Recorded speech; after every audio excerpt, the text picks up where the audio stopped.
Top quality और consistent performance के लिए सिर्फ सिल्वर पंप्स एंड मोटर्स, नाम याद रखना। પૈસા માટે કોઈ વ્યક્તિ કઈ હદ સુધી જઈ શકે, ક્યારે વિચાર્યું છે?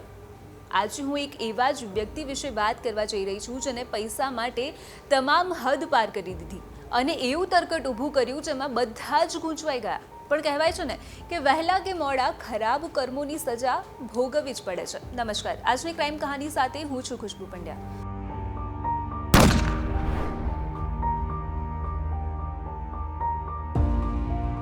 બનાસકાંઠા જિલ્લાના વડ ગામના ધનપુરા ગામે વહેલી સવારે એક વ્યક્તિ પસાર થઈ રહ્યો હતો અને અચાનક તેને રસ્તામાં એક ગાડી સળગતી દેખાઈ. તેને થયું કે કદાચ અકસ્માત થયો હશે, પણ જ્યારે તે નજીક પહોંચ્યો અને જોયું તો ફક્ત ગાડી નહોતી સળગી, ગાડીની સાથે સાથે અંદર એક વ્યક્તિ પણ સળગી ગયું હતું અને એ હદે કે તેને ઓળખવું મુશ્કેલ બની જાય.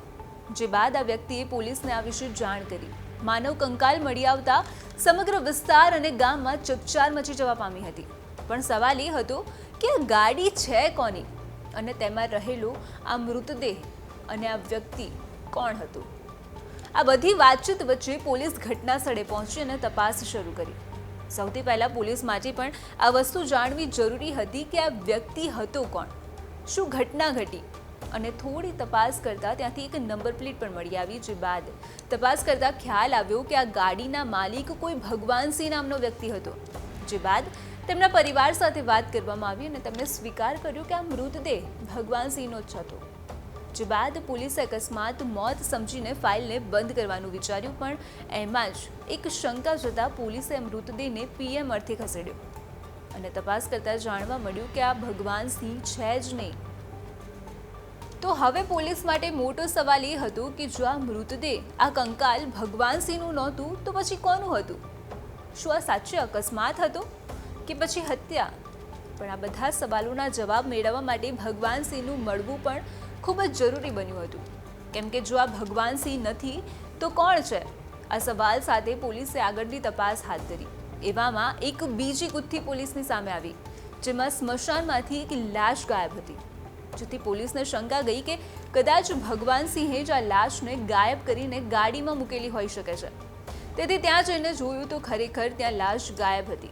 પણ પોલીસ માટે નક્કી કરવું મુશ્કેલ હતું કે આ ગાડીમાંથી મળેલી વ્યક્તિ અને આ લાશ એક જ હતી અને તેથી જ પોસ્ટમોર્ટમ રિપોર્ટનું આવવું જરૂરી બન્યું હતું. જે બાદ જ પોલીસ કોઈ ડિસિઝન લઈ શકે તેમ નહોતી. તેથી આ મૃત વ્યક્તિ જેની લાશ સ્મશાનમાંથી ગાયબ કરવામાં આવી હતી તેના ઘરે જઈને તેની માતાનું બ્લડ સેમ્પલ લેવામાં આવ્યું અને ભગવાનસિંહના ઘરેથી પણ એક સેમ્પલ લેવાયું. પણ આ વચ્ચે જ તેમની સામે ફોરેન્સિક પીએમના પ્રાથમિક રિપોર્ટ સામે આવ્યો, જેમાં તેમને તેમાંથી યુરિન મળી આવ્યું. જેનો અર્થ એ થયો કે આ કોઈ મૃત્યુ પામેલી વ્યક્તિ તો ન જ હોઈ શકે અને જે વ્યક્તિનો મૃતદેહ સ્મશાનમાંથી ગાયબ થયો હતો તે 4 મહિના પહેલાં જ મૃત્યુ પામેલો હતો. જેથી બીજી ગુથ્થી હવે પોલીસ માટે એ હતી કે આ ના તો ભગવાનસિંહ છે કે ના તો સ્મશાનમાંથી ઉઠાવેલી કોઈ લાશ. તો હવે આ ત્રીજા નવા વ્યક્તિ સુધી કઈ રીતે પહોંચવું? પોલીસ કડીઓ શોધી રહી હતી અને એવામાં જ રિપોર્ટ પોલીસ સ્ટેશનમાં નોંધાવવામાં આવી અને આ રિપોર્ટ હતી એક ગુમ થયેલા વ્યક્તિની, જેમાં ભગવાનસિંહનું નામ સામે આવ્યું. પણ કઈ રીતે?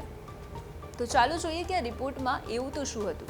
તો આ રિપોર્ટમાં કહેવામાં આવ્યું હતું કે મારા પતિને સવારે ભગવાનસિંહ લઈને ગયા હતા અને તે દિવસ પછી મારા પતિ ઘરે જ નથી આવ્યા.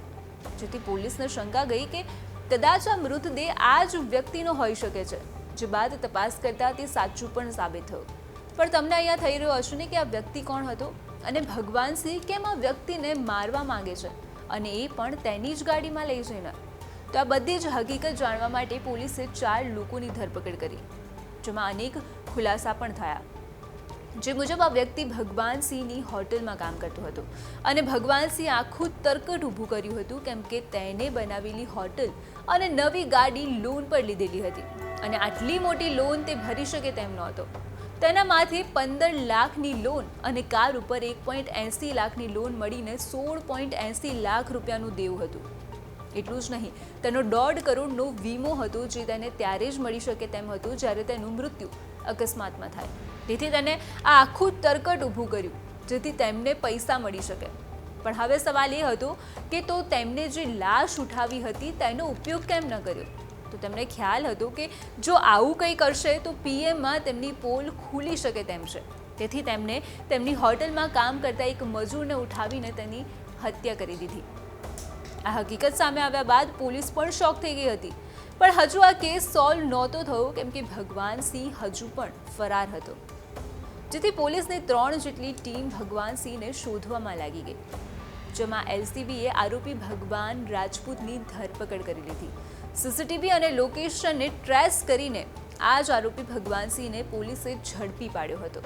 પણ આ ઘટના બાદ એવું ચોક્કસ કહી શકાય કે ये कलयुग है और यहाँ पैसों के लिए इंसान कुछ भी कर सकता है.